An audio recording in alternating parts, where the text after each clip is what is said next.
So this is one of the patients that we're trying to help. The name is Pear Lemon, not the Pear Orange or Pear Apple. It's really interesting. Could we all give a round of applause to what he's doing? Such a good cause. Thank you, thank you. Such a good cause.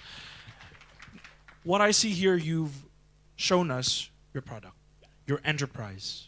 Now, what I think a lot of us would like to know is the leader or the co-founder behind this enterprise. Sure. Well, I was reading your CV, and I see that you're, and it's a very What good do you CV. think?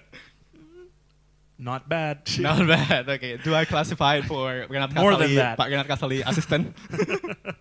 I mean, so you were in Telkom University. Yeah, right. And in my understanding, this company, it's a safety net for patients. Yeah.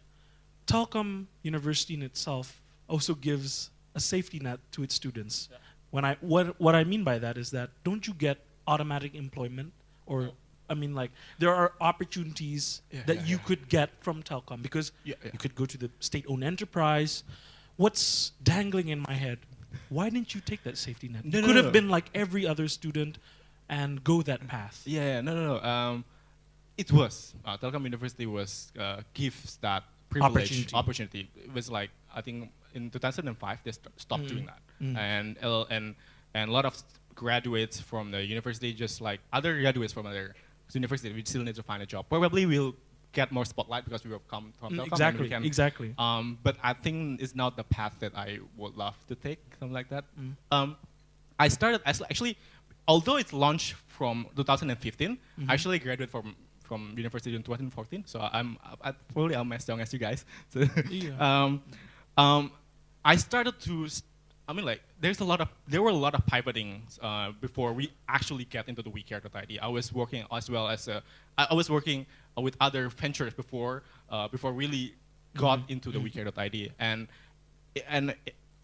I was felt very compelled as I'm a graduate from computer engineering, and my pursuit is to build something through my expertise that will impact someone larger beneficiary, something like that. That's what I feel compelled to. It's long before I found the medical or healthcare as our main cause. So WeCare.id is not like you thought of it and it just succeeded. There were other ventures before. Yeah, before that, it's just before that we also published an applications. It actually is still available in Google Play right now. You can install it. It's called Philanthropy. Philanthropy. It actually allows you to donate while you're running or cycling or walking. Oh, I see. It's still available on Google Play right now. So if you turn it on, you can walk, and it generates like, okay. But what happened to that? It's actually, it's got good exposure, right? But it's had a very difficult time to scale up because we are very dependent on the sponsorship. Because like where from is actually the money that we convert to donations. It's actually come from sponsorship for the sponsors for like companies or government, something like that. And we have to constantly knock in the doors of the companies or sponsors, and it's not sustainable. And it's very difficult. It's been a very difficult. It's been a challenge for us to scale it up. So we've been thinking for something that is more robust and something that is that's more crowd powered, because like it has the capacity or kind of opportunities to spread like in individuals. So every individuals can support us, not just the big sponsors. So we kind of we kind of not depend anymore on a sponsorship, something like that. Do you remember the first company you asked for funding for? Do you remember the first door that you knocked at? Was it an instant success? Not really. Miracles can happen. They were not interested at all. I mean, like, but we kind of figure it out why they're not interested. Probably we're not. Yeah, because like the cost in the philanthropy is probably too random. Like they want to support specific causes. Like I want to go to environment. I just want to go to the healthcare side or something like that. And probably we need to find other partners in charity sites that could allows the companies to donate the charity to us but for the specific organization, something like that. So ultimately, after we found it, it went better. Like we have. When you found that rhythm, I think. Yeah. And when did you finally find that? When you went to a company and they said, okay, let's do this. It's based on the iterations, I think. Iterations. So we found it along the way. From discussions and then knowing what the company wants and what the nonprofit side wants as our beneficiaries, something like that, and how we mix things together in our platform, something like that. So that's the kind of just happened along the way. You just picked it up along the way while you're working. Yeah. Did you the same under WeCare, I think. Like, exactly. Same with WeCare. Yeah.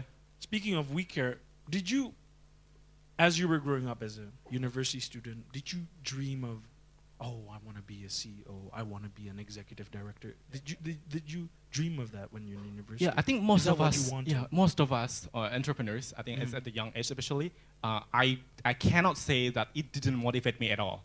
All right, we want to be seen as a Bill Gates of this century or the next Mark Zuckerberg or something like that. I'm not saying that it doesn't motivate me at all, but along the way, because it's just very, very hard. I forgot it. Harder than you thought, and I just forgot it, and it doesn't matter anymore. And what I want to do just to make these things working, and I will put every single effort of me endeavors to make this work, something like that. And there's a bad side of this actually. It's called heropreneurship.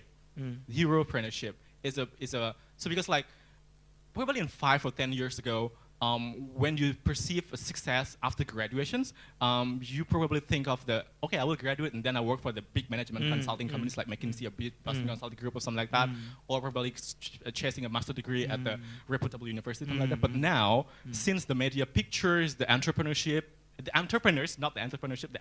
the individuals, as the terms of success, many people get wrong motivation about that. What do you mean by that? Yeah. They're obsessed with themselves. So it made we or you guys, they want to start a company or start a venture. You obsessed with yourself and your ideas, and then you forgot that actually you have a real problems to solve. So it end up that you overshadowing the teams or you overshadowing the problems that you actually want to solve because you want to be because you're too busy dominating. Busy promoting yourself, something like that, or you just be denial. Too much self-branding. Yeah, something like that. It's very dangerous in a way that some of the entrepreneurs I think went to that direction, and it's dangerous. And so the thing is that we need to do to anticipate that is probably to apprentice more on the problem that you want to solve. That you have to be obsessed by the concern that's something that you care about. That's when you just need to work on. That you have to, because like if you see the problem that you want to solve, you ultimately will be very humble because like it's so hard, it's so complex, it's so difficult, and you cannot solve it alone. Like we cannot be the hero of. I mean, like if we achieve that universal healthcare, we cannot say that it's just because we care. It's because of other people too, because of the medical community, because of the government supporting us, because of our investors supporting us. It's just not because of the founders, not because of the company, something like that. So we started that way. We need to start that way to be really obsessed with the problem that you want to solve, find something that you care about, find what is most important for you, and pick someone and a lot of partners to work along with you, something like that. But of course, WeCare wasn't just an explosion of success. There were a lot of course, shortcomings. Like I'm sure you would relate to that. What do you tell yourself when it seems like everything is about to fail? Like crumbling. Okay. So, sorry about the crumbles. So I think the hardest part of how do you motivate yourself? Yeah, the hardest part is actually Gigih, you can do this. Actually competing with yourself. Sometimes I'm being lazy, or sometimes I'm not disciplined to learn new things or fix some things, or even being denials of things that it is probably wrong, but I still go that way because like I think that's right, something like that. So having you have to be rigorous in your self-analysis. Like you need to accept that things probably fail. and you have to just accept that. Like probably the odds of success of these things is probably just only 10%. You just accept that. The possibility of failures, you will fail anyway. And I have failed, and avoid wishful thinking. I mean, like. Like what? Like, oh, I'm gonna be this billionaire. Yeah. Like wishful thinking is some things that you wish something to be true, but actually not true. Something like that. So you've been in denial of yourself or something like that, and you just need to be tough on yourself. Like so know your self-worth and know the surroundings. What is realistic? What is doable? Yeah.